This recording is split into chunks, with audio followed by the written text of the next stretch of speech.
What is up? It is the Fit Gear Hunter, and today we're going to talk about the final review for the Garmin Venu X1. Coming in at $800 whopping dollars, we're going to talk about sort of the ins and outs of what I think about it compared to the broad field, compared to the feature sets, compared to what it offers relative to others. But we're not going to look at it necessarily in direct comparison to others. We'll just talk about it in general, what I think about it.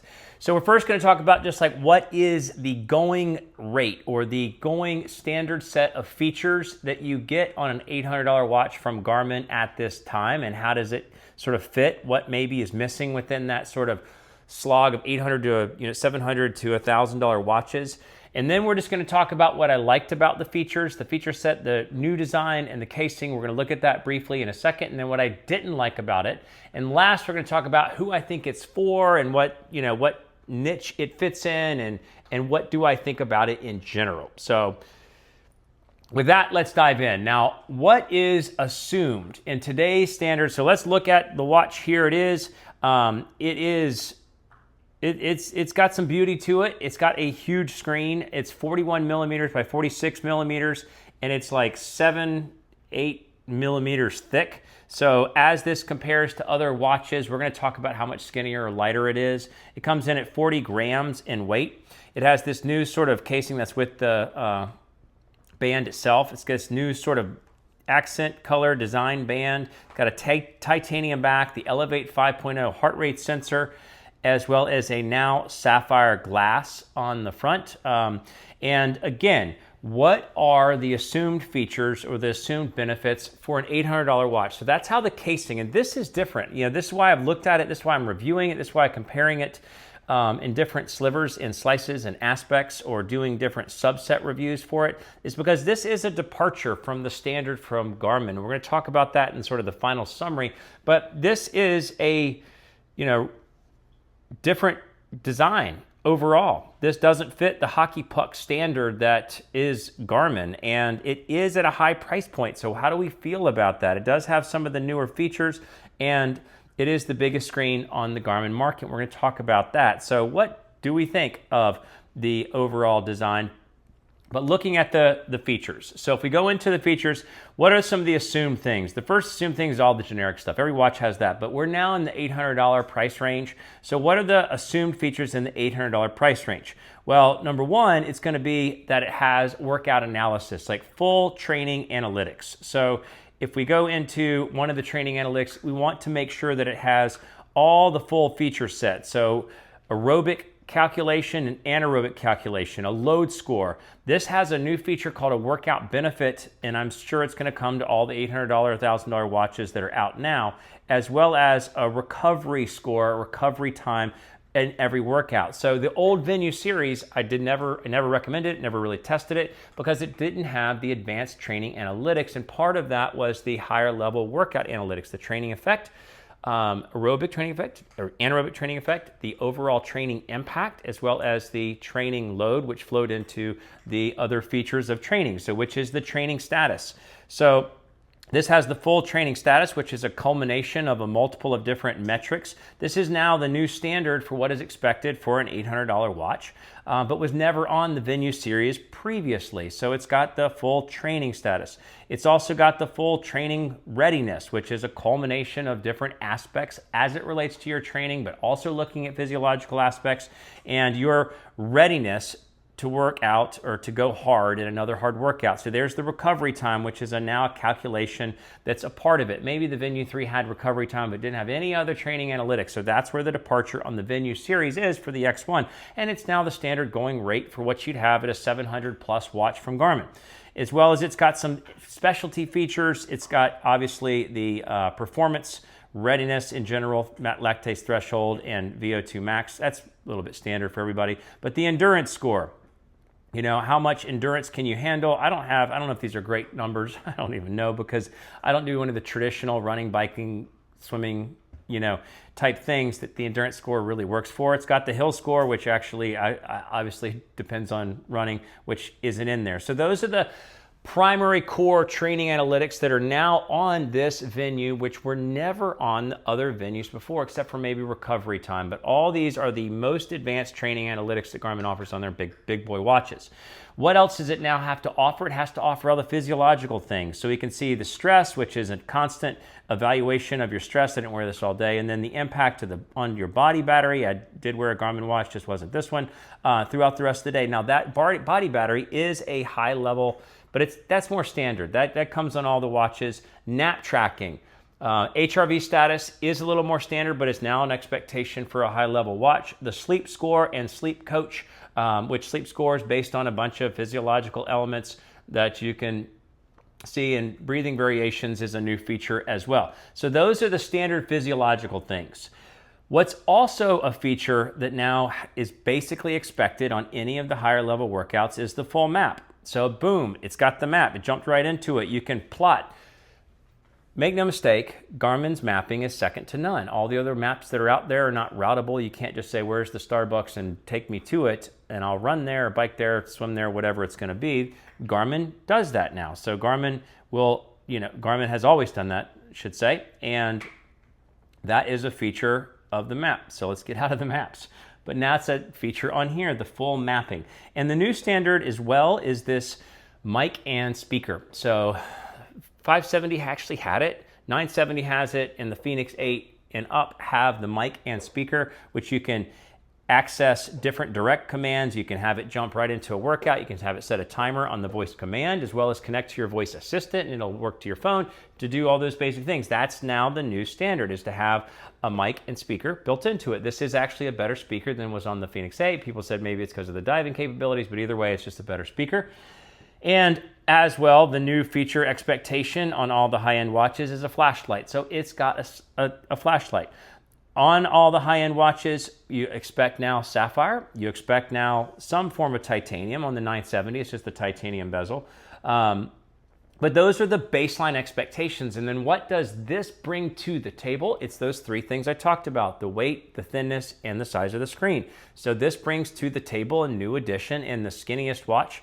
The largest, this is 448 pixels by 486 pixels. It's by a large margin the biggest screen that Garmin's released, and it's the thinnest and it's the lightest. I mean, maybe not the lightest of the baby watches that they make, but a big watch like this at the level of thinness. So we're talking about that. What does it not have that is sort of a standard? Maybe you have a feeling about dual band GPS. It does not have dual band GPS. I'm sure they were trying to get this slender body, to go in, but it does have mapping. It does have Garmin's GPS, which Garmin's GPS is always in single mode, is always the best that there is. It doesn't have ECG when it comes to the heart rate sensor. It does not include the ECG capabilities. It'll never come to it because it's not built in there. It does have skin temperature. It does have the Elevate 5.0. And what does it not have? It doesn't have a quick fit capable band system. The 970 does, which is just basically means that they're using a thick pin instead of a thin pin. This is a quick release pin, and we're going to talk about that in particular because there's something actually really unique about that in a second. So those are the primary things that are standard and new to the X1 and missing from the X1 when it comes to the $800 watches in the Garmin lineup. Okay, all that out of the way. What do I like and what do I not like? Well, I do like that it has a connection to the voice assistant. So you can hold this button down. It's probably messed up my video because my phone is, yeah. But you can have it set a time. You can do voice command, which sets good timers. You can do voice assistance, which will go to your phone and set all sorts of whatever you can normally tell your phone. You can tell through the watch. There's a delay. It doesn't always work perfectly, but it's there, and that's nice because sometimes I do set reminders that way. What are the big boy feature differences? What are the big boy aspects? Is first, and I'm going to do these in order of least important to most important to me. First is it's lighter. So if you were to compare it to the 570, 970, and Fenix 8 47 millimeter. We're not going to talk about all the variants. The 570 is 20% lighter than the 570. That's a small plastic watch, or it's the 46 millimeter. It's 29% lighter than the 970. So that's a good third lighter, and it's 50% lighter than the Fenix 8 47 millimeter. And that's a stainless steel, so you can do all the math for the titanium. So it's lighter. The next big and even bigger component is that it's thinner. Compared to the 570, which is the smaller version of the Forerunner series, but the newer one, it's 39% thinner. Whoa, that's pretty big. It's actually the same thinness as the 970, so it's 39% thinner there. Sorry, I have a puppy, and she likes to... Hey, no. Now she thinks she's in trouble. So 39% thinner than the 570 and the 970, and 43% thinner than the Fenix 8 47mm. Those are big numbers. That's a big variant difference between the overall thickness. That is big for Garmin. That's a difference that Garmin hasn't had as a feature on a watch. Now, the final and most significant feature difference that the X1 brings to the table, more significant than the thinness, than the overall weight, is the screen size. So I want you to think about this screen. So this screen, it's square, but this screen, compared to other things we've seen on other devices. The first 1.4-inch circular screen came on the 965, I think, as well as the Epix Pro. These are the AMOLED version. The Epix Pro 51mm. So you had to go with a 51mm casing to get a 1.4-inch screen. And then the 1.4 transitioned down to the 47mm Fenix 8, as well as it was picked up. The 1.4-inch screen AMOLED was the new standard for the largest screen that Garmin offered, 1.4-inch circular screen. This screen is 35% bigger than that.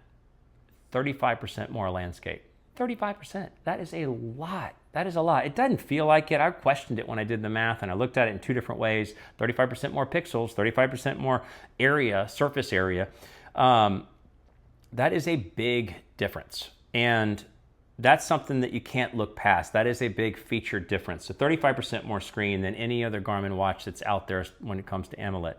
So that's a feature difference. So what now do I think I don't like? Now, I'll go from minor to most important. I don't like that it doesn't have ECG. Don't really use ECG, but I think as a feature for an $800 watch to not have the ECG is kind of a bummer, but they're obviously going for the other feature sets, the skinny and light. The band.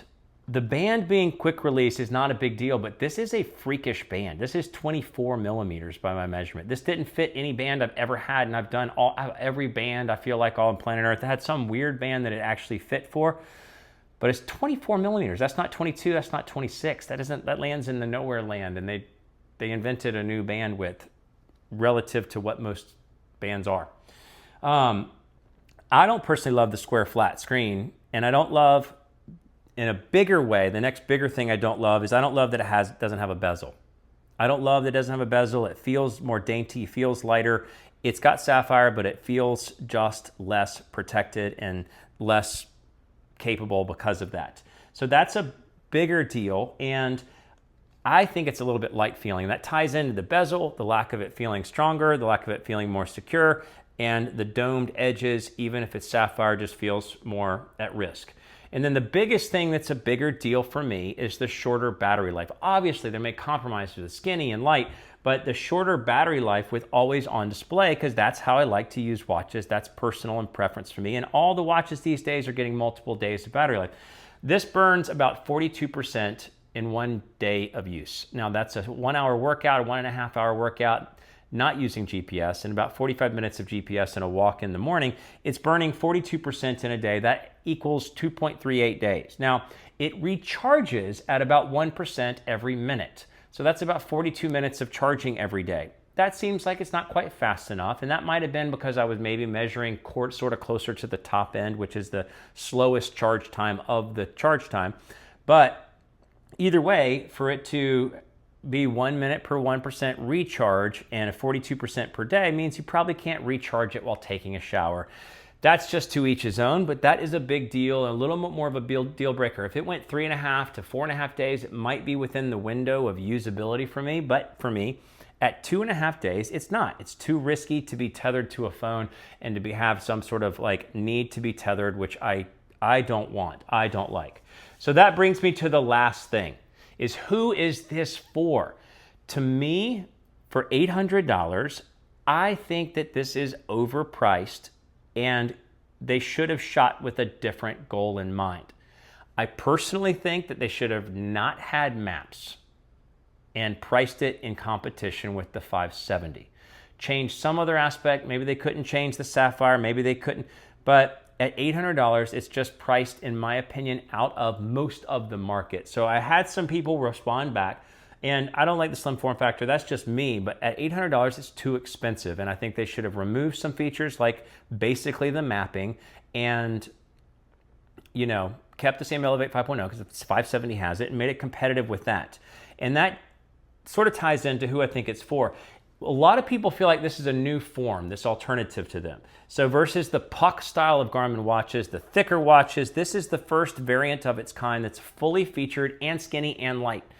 So people like that. It's a lifestyle watch that people that are comfortable with daily charging, people that like the big screen and the features of the feel of the big screen, the glory of the big AMOLED, which is the whole Apple community. The maps as an option. The flashlight is definitely a plus. Anybody that's had one, it absolutely you have to have it. And then it's just lighter and thinner than any other Garmin. It's not a big pocky puck, and all those features as I just shared. Sorry for the glitch. It's probably going to have a little skip in here. If I could never buy an Apple product again, I would.